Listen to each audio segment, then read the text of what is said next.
As you all know, diabetic CKD is a huge problem in our country, and most of the time it comes as in a silent fashion. That's why absolutely the early detection definitely gives a hope for at least halting or even delaying the event, final event. So this is a very important subject, and I request Dr. Arun to introduce our orator. Thank you. Good evening. So we have an eminent speaker for the JPEF oration, none other than dear Dr. Georgi Abraham, sir. He's from Madras Medical Mission Hospital, Chennai, former adjunct professor, IIT Madras, President-elect Indian Society of Nephrology, President Indian Society of Transplantation. So many to read, to introduce him, but without wasting time, we'll like to listen from him. Over to you, sir. Respected chairpersons, good evening. At the outset, I want to also thank the speakers from India and abroad for making their presence here and the delegates. And I would say that JPEF embodies diversity in diabetic care. I have seen their growth for the last 13 years, and it is relevant that especially in Kerala, the impact of diabetes and the unparalleled work done by Dr. Jyoti Dev and Sunita and Gopika are endless and helps patients with diabetes to go forward in life. So the outline of the talk is diabetes prevalence in India, case vinity, biomarkers for early detection of CKD, management and follow-up with RAS inhibitors, SGLT2 inhibitors, MRA. MRA stands for mineralocorticoid receptor antagonist, GLP-1 and others. So when you look at that, I'm not a gender man, so don't put a blame on me. When you look at the diabetic map of India, this is men, where we stand in Kerala, 27% by the ICMR. Followed by where I live now, Tamil Nadu 22%. Then as you go up, you have 18.1 and so on and so forth. So I'm going to show you a case. This is Mr. D, who had a kidney transplant done in 2017. His wife was a donor. He was a diabetic for 25 years. His BMI was 23.65. And spouse donor, when he came to me for a follow-up, he lives in Hyderabad, the serum creatinine was 1.09, urine showed protein 3+, WBC 2 to 4, glucose 4+, hemoglobin A1C was 7.1, systolic BP, look at that, 163 to 186 on different occasions while sitting in the OP. He was on immunosuppression, prednisolone 2.5 milligram, tacrolimus, which is a CNI, 0.5 milligram, and mycophenolate mofetil 360 milligram BID. So when I saw the proteinuria, usually in diabetics we don't do a biopsy, usually. But having seen in him, I had to do a transplant kidney biopsy on 15/4/25. We showed early diabetic kidneys. This is intervention. I added amlodipine. This is a calcium channel blocker, plus telmisartan 40 milligram and 20 milligram in the evening. Dapagliflozin 10 milligram plus metformin 500 milligram, finerenone 20 milligram once a day, atorvastatin and tamsulosin 0.4 milligram. And he came back after 6 weeks. His blood pressure was 128 to 129 systolic, serum creatinine was 1.2, urine protein was nil, and glucose was 3 because he is on SGLT2 inhibitor. So many of you, I just want to jog your memory, this is the biopsy finding. Progression of diabetic kidney disease in a transplant patient after 8 years. You can see kidney has 4 compartments, a blood vessel compartment, glomerular compartment, a tubule and in the interstitium. So when you look, I have pointed it out, my pathologist has helped me. You can see that the glomerulus is showing changes, early changes of diabetic nephropathy, mesangial matrix increase, and also tubulointerstitial atrophy. And also blood vessels, look at that. They have thick blood vessels, you have hyalinosis. And so here is a patient who has got recurrence of diabetic nephropathy after a transplant. I have seen diabetic nephropathy recurring as early as 3 years in our transplant population, whereas abroad they say that it takes many years. So how do we take this patient? I have given, let me show you the next slide. So he has RAS inhibition, he has an finerenone as a non-steroidal mineralocorticoid receptor antagonist and a SGLT2 inhibitor. So he is doing well currently. So we need to follow up whether he is going to have progression of this diabetic kidney disease. So natural history of type 2 diabetes, you can see that both fasting and postprandial glucose goes up. And when we see the diabetes, when we diagnose, we start the treatment and intensification of the treatment. And we have, as you see here, the beta cell function goes down and insulin resistance stays there and starts and increases. So ADA standards of care for 2025, one is weight management, then efficacy for weight loss, very high weight, intermediate and neutral weight. And the new molecules are there, you know all these molecules, and achievement of maintenance of glycemic goals, and this include metformin and other agents, then efficacy for glucose lowering very high, then you have high and intermediate. And this is the latest ADA standards care for diabetes. So progression of proteinuria, you have most of the time you think that unless you have proteinuria, you won't diagnose diabetic kidney disease. Please look here, the GFR initially, there is hyperfiltration, so the GFR increases, then over a period of years the GFR falls, 20 years. And you can see the normoalbuminuria and the microalbuminuria and macroalbuminuria. And as the GFR falls, there is very little filtration and the proteinuria also becomes less.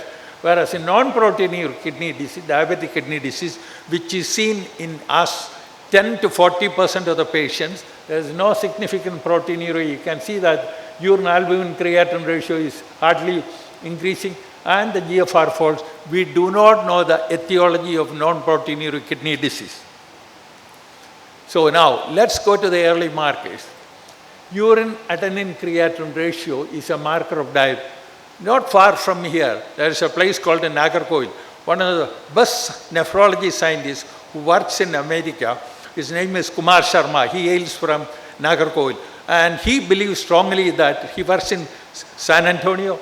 Adenine is a major culprit in all vascular disease, including diabetic nephropathy. So you can see the different tertiles of diabetes and the time and the participants with renal and death are shown by different tertiles of urine adenine creatinine ratio. So do we need to look at that? I think that we have to step in and look at these molecules as early markers of kidney disease rather than having only urine albumin creatinine ratio. Now the next one. This is a work done by Professor Swasti Tiwari at Sanjay Gandhi Institute through the ICMR. So you have something called exosomes in the urine. So you have the urinary space here and you have the tubular epithelial cells. These exosomes which express mRNA, I'll show you next slide, and these are increased in the urine when you have early diabetic kidney disease. I'll show the data for that. So when you look at microRNA 451 loaded exosomes in diabetic kidney disease, this is controlled, this is in kidney disease, and this also depending upon the GFR. As the GFR falls, there is an increase in that, and also it is shown here that so urinary exosomes, mRNA 451 is a good indicator of early kidney disease in diabetes. Now look at fragmentogenic property of plasma cell-free DNA enables the non-invasive detection of diabetic nephropathy in patients with diabetes. So here you can see the control, those with diabetes, and those with diabetic nephropathy, you can see that the cell-free DNA is increased. And here is an AUC curve for that, which is statistically significant, suggesting that the cell-free DNA is an early marker of diabetic kidney disease. Now let's move. So here is the heat diagram by the KDIGO, which shows the various stages of kidney disease here, stage 1 to stage 5, and the albumin excretion. So anything in green is low risk, Anything in yellow is moderately increased risk, and this is very high risk, what is seen, and very, very high risk. So the presence of albuminuria, this is what we are looking now. Urine albumin creatinine ratio of 30 or more per gram of creatinine and or reduced kidney function, GFR is less than 60 ml per minute for over 3 months, suggests that you have kidney disease with diabetes or any other kidney disease for that matter. But the presence of albuminuria, you have to be careful. Exercise within 24 hours, infection, fever, heart failure, marked hyperglycemia, menstruation and marked hypertension may elevate urinary albumin creatinine ratio independently of kidney damage. So one has to be careful, and you need to check it again at least 2 times to see that it is increased. So drivers of CKD and CVD in type 2 progression are inflammation and fibrosis, hemodynamic including elevated BP and increased intraglomerular pressure, then metabolic poor glycemic control. So let's look at the mineralocorticoid receptor overactivation.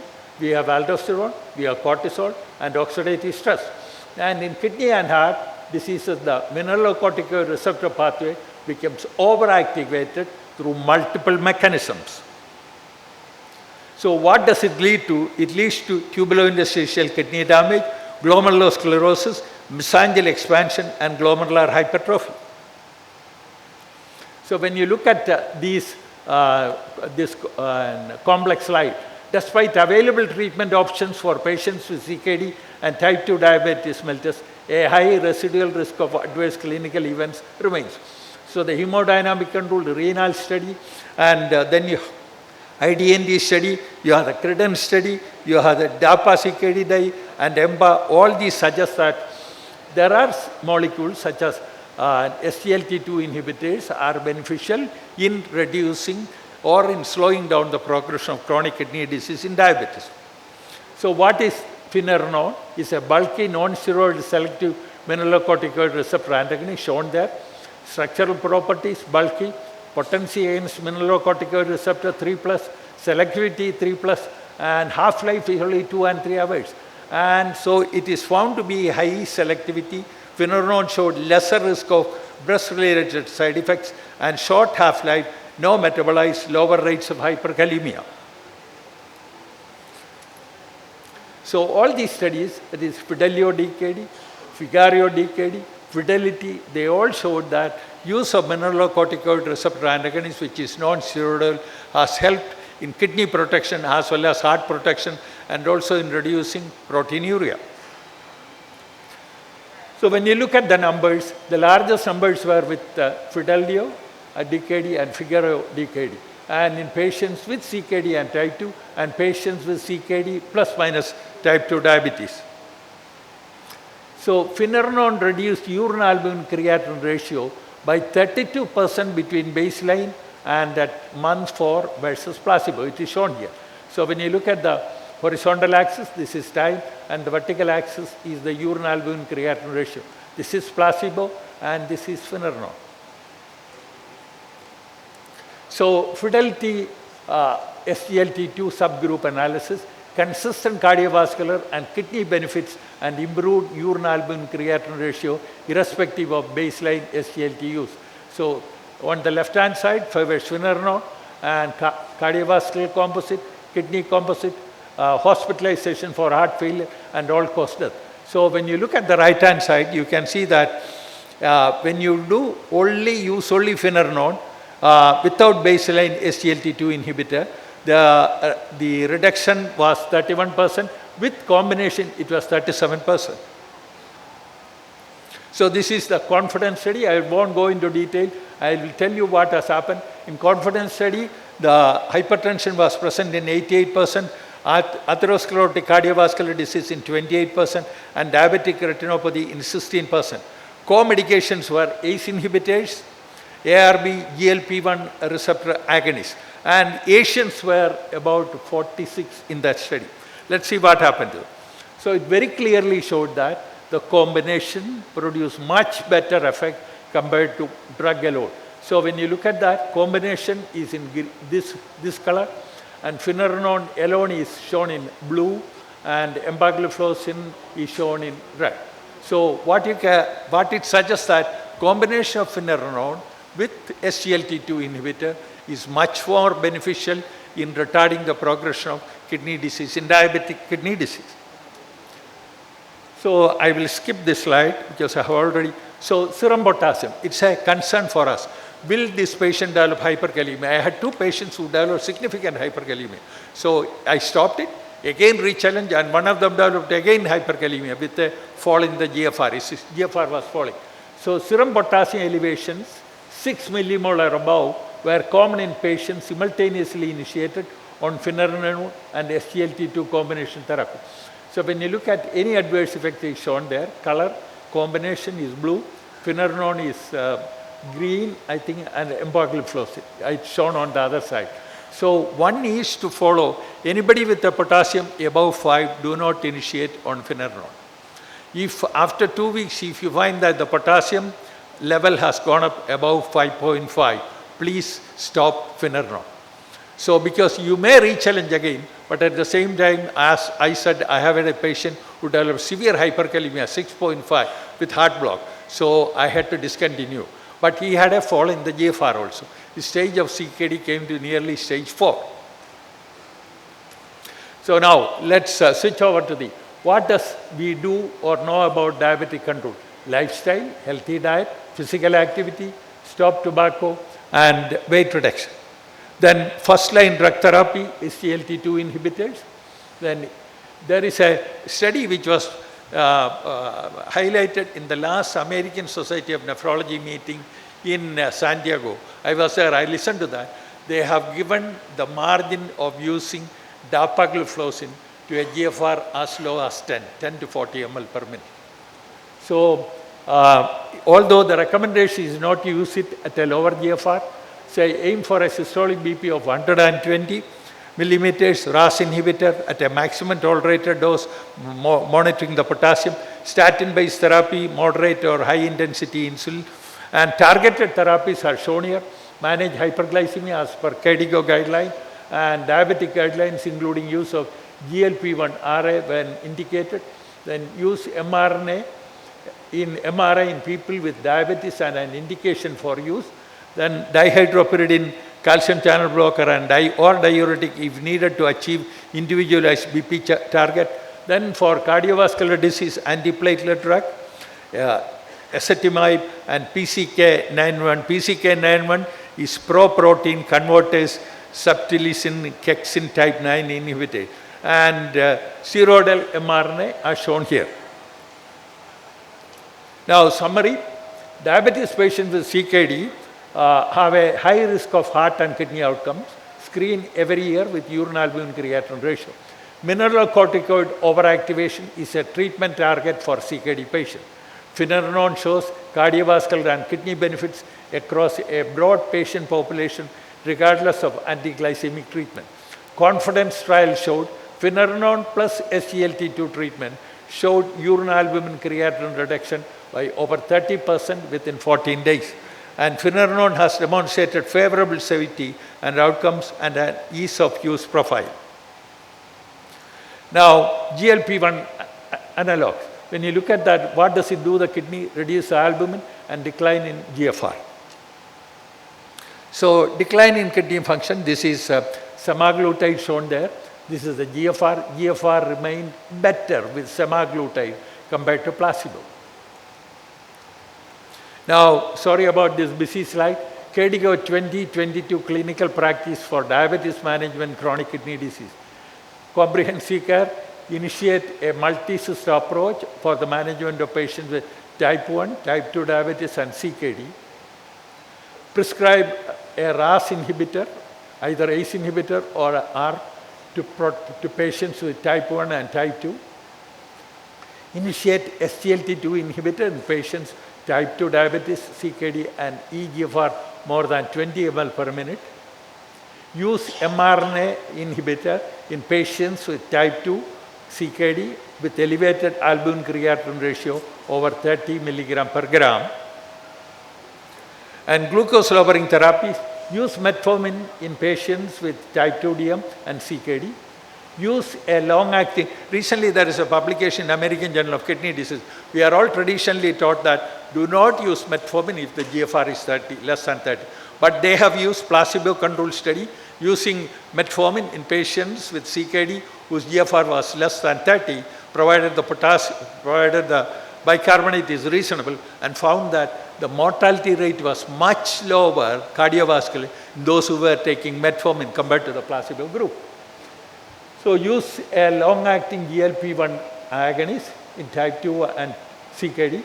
A team-based and integrated approach to manage these patients should focus on regular assessment, control of multiple risk factors, and structured education in self-management to protect kidney function and reduce risk of complications. This is a new molecule. I want the youngsters to look at that. Kerala has the highest level because Noble Gracious was telling me, I was one of the PhD guides. In the Trivandrum district, out of the 2,000 patients on dialysis, 70 to 75% are diabetic kidney disease. We are sitting in Trivandrum district, a volcano of diabetes with diabetic kidney disease. So we need to look forward. All these youngsters, please do some research. This is something which came out recently. PSO1, mediated calcium signaling, and podocyte injury. There are 25 cells in the kidney. It is not the mesangial cell, the endothelial cell, the epithelial cell. So there are contractive, sustained mechanical stress within the glomerulus contributes progression of DKD. So this can be neutralized by inhibiting PSO1. So PSO protein, cellular detect mechanical forces and regulate intracellular ion flux such as calcium. So blocking this in animals have found to be an effective method of reducing or even blocking kidney disease in diabetes. We all know how serious this problem is in Kerala and in Tamil Nadu. And this is a book which we published, which was released by the Chief Minister here, because I thought Jyoti and I should have it released by the Chief Minister of Kerala, Management of Diabetic Complications, calling for a team-based approach. And some of them are Nandita is my student, Priyanka Govindan is my student, Sunita is from India. So it is from head to toe, all complications, 26 chapters. So conclusion, early detection, treatment, prompt identification of diabetes and adhere to prescribed treatment plans, glycemic control, effectively managing blood sugar levels to keep them within target range, BP management, monitoring and maintaining blood pressure to avoid hypertension, cholesterol management, regulating cholesterol levels to prevent cardiovascular complication, non-steroidal mRNA finerenone, lifestyle management. This includes maintaining healthy weight, engaging in regular physical activity, following balanced diet and ensuring adequate sleep. Maintain my glomerulus and my kidney. This is the glomerular tuft, this is the tubulointerstitium, this is the blood vessel. So you have a challenge on you in Kerala to do this, and please take up this challenge and move forward. Thank you for your kind attention. Thank you, Dr. Georgi, particularly for finishing within the time. Thank you very much. Actually, as he mentioned, this we have to take very seriously the early detection of the diabetic kidney disease. Now, being an oration, I think we won't be entertaining any questions, so we'll be concluding this session. Thank you very much. Thank you. And I would take this opportunity to thank Dr. Jyoti Dev and the family of Jyoti Dev Center for inviting me, myself, as well as, even though Arun is the staff, the faculty there, we both thank Dr. Jyoti Dev and the Jyoti Dev Diabetic Center. Thank you.